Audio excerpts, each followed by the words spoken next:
పాపంతో మరణిస్తే పాతాళమేనని,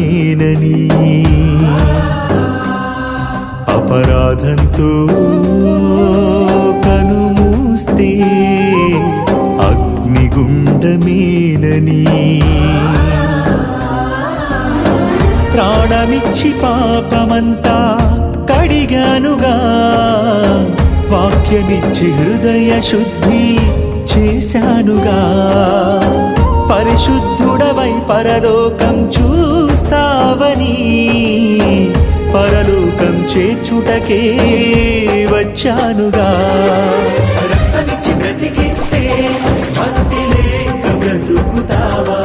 పరలోకాన్ని మరచి పాత బ్రతుకే బ్రతికేస్తావా? రక్తమిచ్చి బ్రతికిస్తే భక్తి లేక బ్రతుకుతావా? పరలోకాన్ని మరచి పాత బ్రతుకే బ్రతికేస్తావా? పాపంతో మరణిస్తే పాతాళమేనని, అపరాధంతో